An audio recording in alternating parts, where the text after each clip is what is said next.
Welcome to Two Beans in a Pod. Today we're taking a deep dive into Jeffrey Wasserstrom's views on Xi Jinping's China, specifically its direction and its place in the world. Yeah, we're drawing on his book, China in the 21st Century, and also that conversation he had on the Lex Fridman podcast. Right, and you share these because you're really keen to get a handle on China under Xi.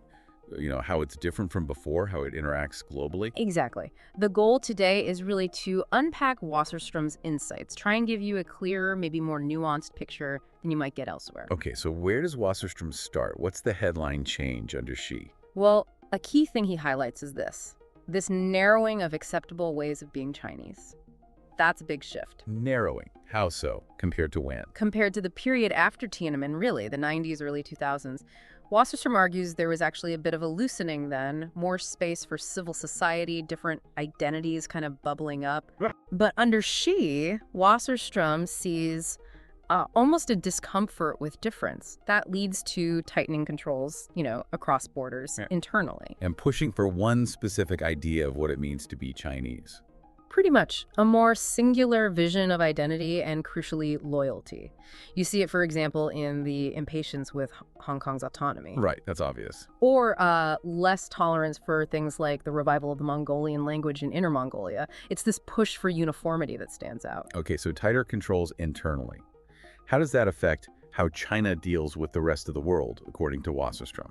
Well, it definitely feeds into the global perception. Wasserstrom does point out that feels about a China threat, global domination, they're not exactly new. No, he mentions the yellow peril, the red menace. Yeah. Those old anxieties. Exactly. So there's historical baggage there, often overblown.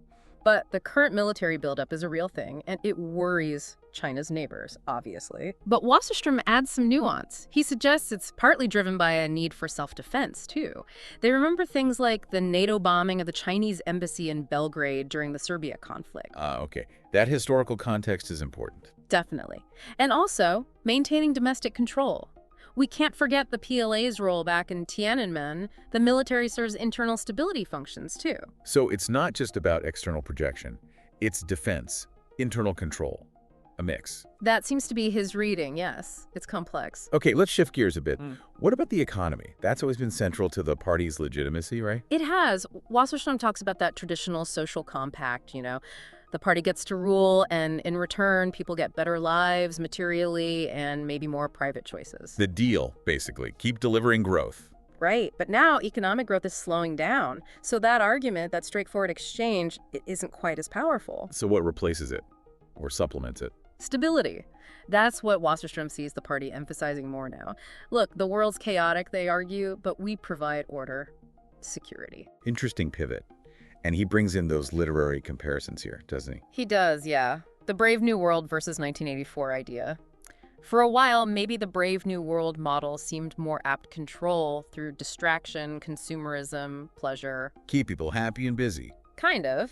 But Wasserstrom suggests there's maybe a shift now, perhaps towards more overt surveillance, more 1984-ish elements creeping in. So the choices might still be there, but someone's always watching. That's the implication. Yeah. Things are becoming more public, less purely private, under increasing scrutiny. So for you listening, that potential shift from, say, Huxley to Orwell, or a blend, is a key thing Wasserstrom flags. Yeah, that's a powerful framing.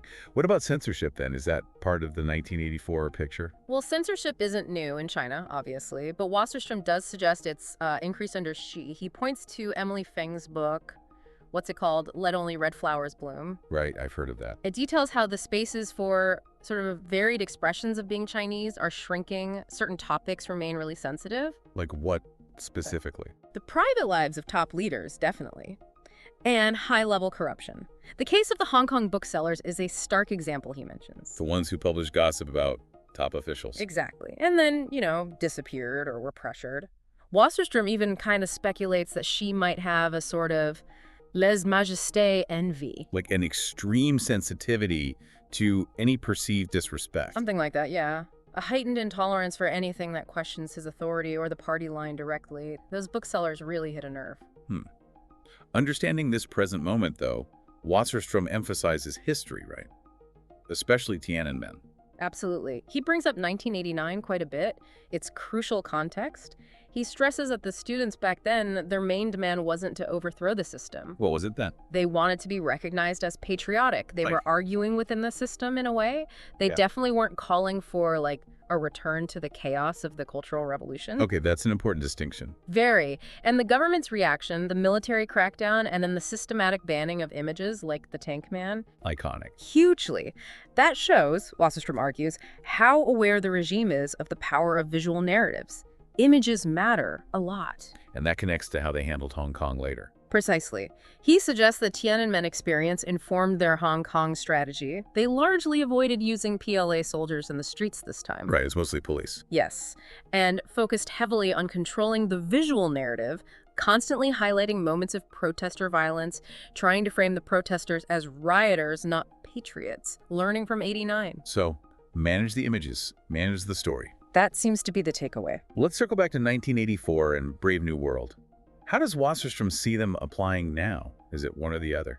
He suggests it's often a mix, and maybe not uniform across the country. For a while, like we said, Brave New World, economic growth, consumerism, distraction seemed dominant. The good life, keeping people content. Yeah. But then events like the intense COVID lockdowns with the health codes, the tracking, the neighborhood committees, those felt very Orwellian to many. Moments of intense monitoring. So aspects of both can coexist. Possibly. Or different regions might feel more like one than the other. He also talks about these specific no-go zones in speech. Things you just cannot say. Right. Like directly criticizing the central government or top leaders is usually off limits. But interestingly, broader discussions, say, about totalitarianism in general, referencing Orwell, might sometimes be tolerated. Huh. That's a subtle line. It is. And he points out this isn't unique to China. You see similar dynamics, different red lines in places like Singapore or Thailand, too. So the comparison is useful, but it's not a perfect one-to-one map. Okay, so it's complex shifting. Yeah. What's the big picture message from Wasserstrom then? How should we try to understand China? I think his main caution is against oversimplification. He stresses that while China is unique, its history, its sheer size, it also shares common ground with other countries, even the US in some ways. Avoid easy labels. Exactly. Don't just think loyalist versus dissident or capitalist versus socialist. Those binaries often miss the reality. He really emphasizes China's internal diversity. Regional differences, ethnic groups. Generational divides, too. These are all really significant. And he warns about imposing Western frameworks inappropriately. Like assuming policy intent based on outcomes. Yeah, the example he sometimes uses is the tragic issue of female infanticide linked to the one-child policy. That was a horrifying unintended consequence, not the goal of the policy. Misreading intent by looking only at outcomes through a Western lens is a common trap. Okay, so pulling this together for you listening, Wasserstrom's analysis points towards a China under Xi that's more centralized, more controlled. Definitely. Prioritizing a very specific vision of what it means to be Chinese and focusing heavily on stability. And that obviously affects things inside China, but also how it interacts with the world. Right, and that Brave New World versus 1984 comparison, it's a really helpful, though imperfect, tool for thinking about how control works and maybe how it's evolving. And remembering the history, like Tiananmen and its legacy regarding imagery and control, is vital. Absolutely. The bottom line from Wasserstrom seems to be, look past the idea of a single monolithic China. Appreciate the complexities, the internal debates, the nuances of where it's heading right now. Now, thinking about all these points Wasserstrom raises, Yeah. what really stands out to you listening? Does this shift towards greater control and maybe surveillance resonate with other things you've read or seen? Yeah, and how do you think that tension he talks about between economic needs and political tightening, Yeah, how might that play out down the road? It's a huge question. definitely food for thought. This deep dive, it really just scratches the surface of Wasserstrom's work. There's a lot more there. For sure. And hey, if you're finding this kind of in-depth exploration valuable, if it's helping you connect the dots, do hit that like button. Yeah, and subscribe for more deep dives like this, where we try to help you understand the world a bit more thoroughly. So thinking about staying informed, what's the practical takeaway here? I think it really reinforces the need to look at China with a critical but also nuanced eye. Understand the history Wasserstrom emphasizes. Appreciate the different layers, the society, the government, the internal variation. Avoid those easy narratives. Exactly. Wasserstrom's insights offer a really valuable lens, I think, for navigating the sheer complexity of contemporary China. Agreed. And again, if you found this discussion useful, please do hit like and subscribe so you don't miss our future deep dives. Thank you for listening to Two Beans in a Pod. If you're interested in the book, please order it from the link below.